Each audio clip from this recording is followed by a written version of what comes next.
여러분 안녕하십니까? 지난달 대전 도심 도로에서 대열을 갖춰 난폭 운전을 일삼았던 집단 폭주족들이 경찰에 붙잡혔습니다. 만 17세 미성년자부터 20살 청년까지 연령층이 다양했는데요. SNS에서 만나 호기심에 참여했다고 하는데 일부는 혐의를 부인하고 있습니다. 김철진 기자입니다.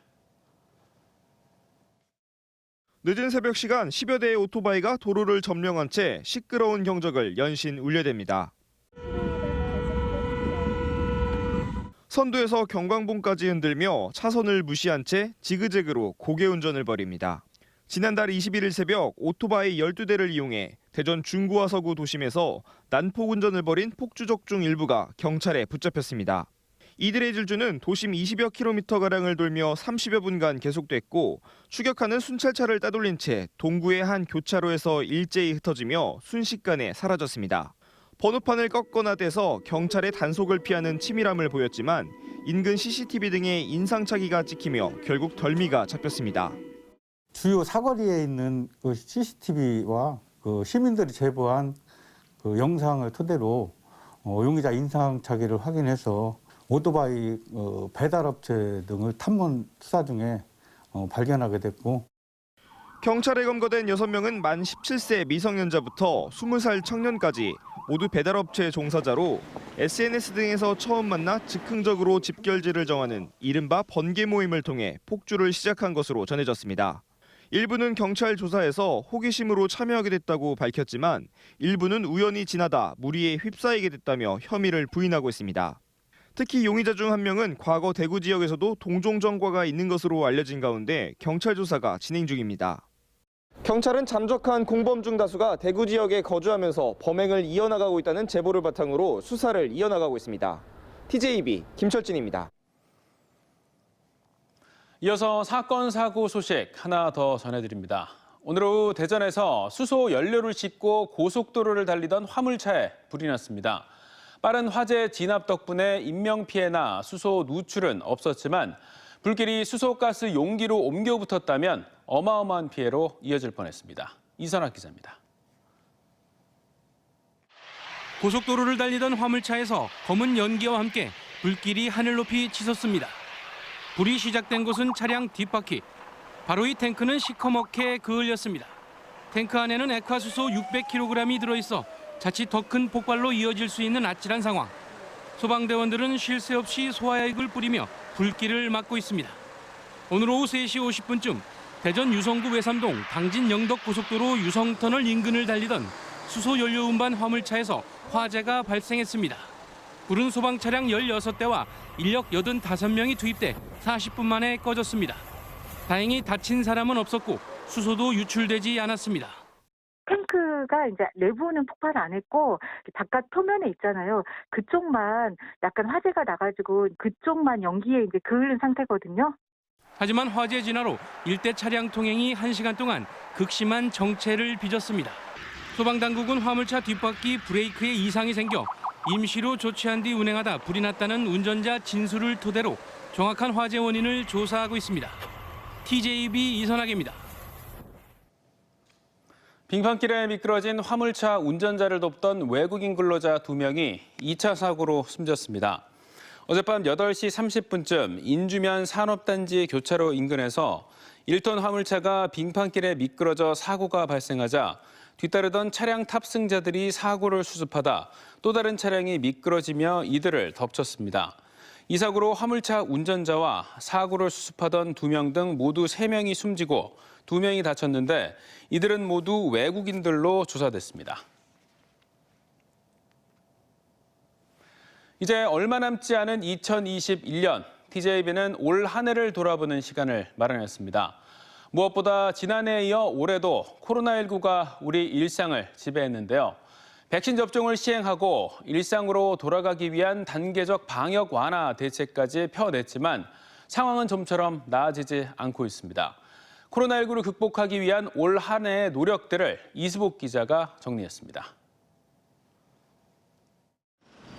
코로나19 3차 유행이 잦아들던 올해 1월, IM 선교회사나 IEM 국제선교학교에서의 집단 감염으로 꺼져가던 유행의 불씨가 되살아났습니다. 교육시설 자체가 불법이었던 데다 각종 방역수칙을 어긴 채 대면 예배를 진행하면서 경기와 광주, 울산 등 전국에서 400명 넘는 관련 확진자가 나왔습니다.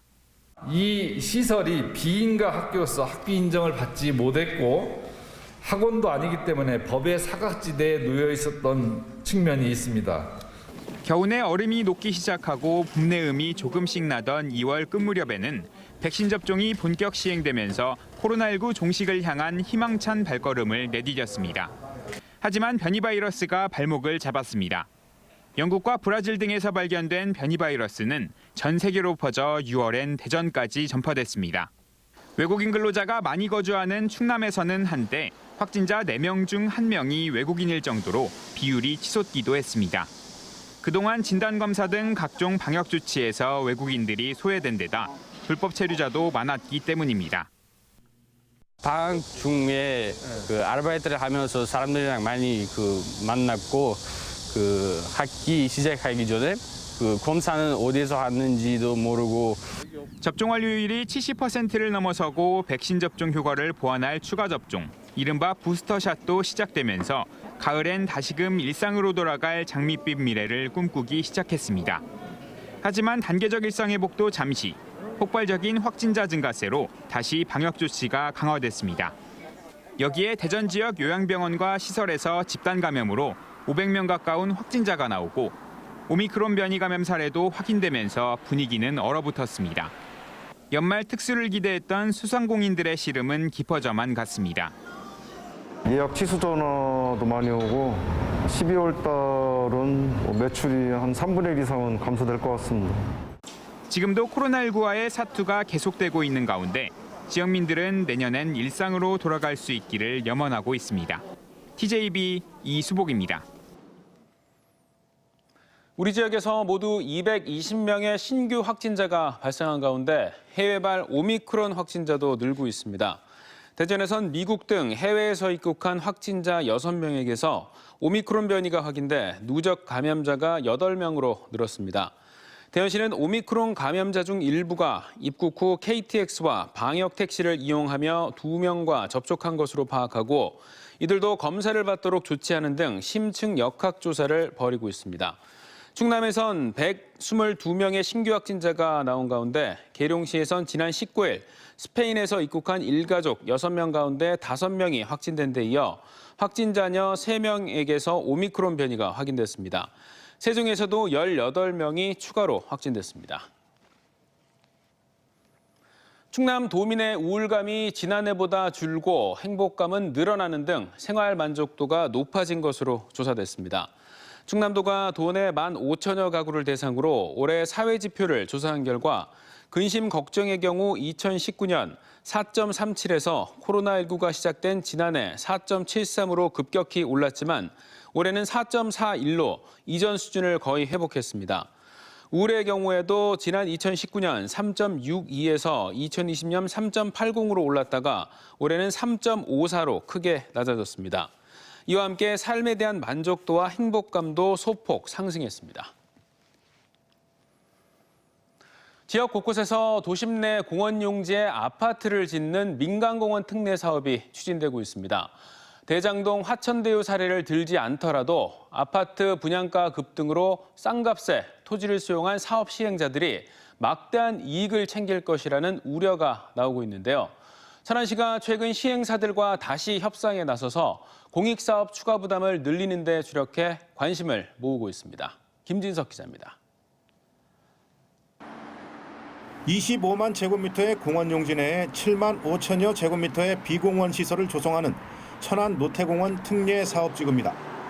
민간 사업자가 공원 전체를 매입한 후 30%는 공동주택 등 비공원 시설로, 나머지 70%는 공원을 조성해 기부 체납하는 방식입니다. 사업 시행자에게 돌아가는 수익률이 분양가 고공행진으로 크게 높아질 것으로 예상되자 천안시는 민간 사업자와 다시 협상에 나섰습니다. 쉼터와 둘레길 조성, 사계절 시각적 효과를 제공하는 미디어 벽천, 주차 빌딩 등을 추가해 공원 조성 비용을 당초보다 100억 원 이상 늘렸습니다. 또 부성이동 행정복지센터 건립 예산 210억 원, 한들 1호 확장 등의 100억 원 등 민간 사업자의 공원 사업도 확대했습니다. 일본공원 사업지구의 경우에도 민간 사업자와 협상을 통해 제한 당시보다 공원 조성 비용을 50억 원 이상 더 확보했습니다. 신용초등학교와 용곡중학교 시설 개선에 32억 원, 도로 확충에 62억 원 등 150억 원 이상 민간 이익을 공공이익으로 환원했습니다. 내년 10월에 노태공원, 24년 3월에 일본공원 준공을 목표로 하고 있습니다. 공원에는 생태 관찰과 같은 다양한 주제로 숲과 교감할 수 있는 시설과 산책로, 운동시설 등 여가를 위한 시설을 조성할 계획입니다. 공원 용지 기부 체납 면적도 노태공원의 경우 당초 70.1%에서 72.3%로, 일본공원도 70.7%에서 74.8%로 늘려 기부 체납 토지 가격이 1,000억 원 이상으로 추정됩니다. 천안시에서도 이 공원시설이라든지 주변 기반시설에 대해서 재투자하는 것을 노력하고 있습니다. 고분양가가 되지 않도록, 그리고 입주민을 위한 주거 환경을 개선할 수 있도록 더 노력하는 것이 필요할 것 같습니다. 민간공원 특례 사업지구에서 사업자들의 민간 이익을 공원 이익으로 흡수하기 위한 줄다리기가 계속되면서 앞으로의 성과가 주목됩니다. TJB 김진석입니다. 3,500여 가구가 입주하는 대전 유성구 용산지구 아파트 단지 내 학교 용지가 사라지면서 학부모들의 반발이 계속되고 있습니다. 대전교육청과 대전시는 인근 시유지에 모듈러 교실을 짓는 방안과 사라진 학교 부지를 다시 복원시키는 방안을 추진하고 있는데요. 현실적으로 해법 마련이 쉽지 않은 상태입니다. 어떤 이유 때문인지 유재일 기자가 취재했습니다.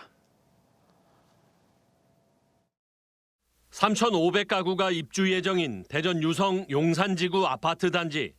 당초에 확보된 초등학교 부지가 사라지고 그 자리엔 공원이 조성될 예정입니다. 대전시와 대전교육청은 초등학교 부지 확보에 실패하면서 인근 용산초등학교 내 주차장에 모듈러 교실을 짓고 전입생들을 수용하려는 방침인데 학부모들은 여전히 반발 중입니다. 임시교실인 모듈러 교실이 설치될 경우 과밀 학급이 우려되고 학습 환경이 악화된다며 설치 자체를 반대하고 있습니다.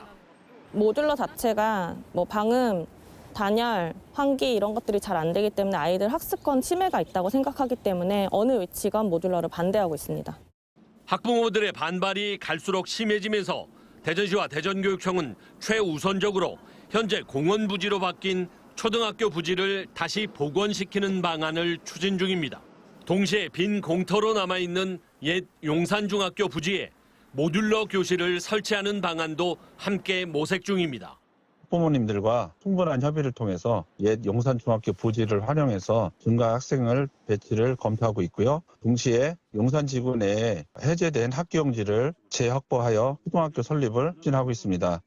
현재 시유지로 돼 있는 이곳에 모듈러 교실을 설치한다면 전입생들을 우선 배정하는 건 큰 문제가 없는 상태.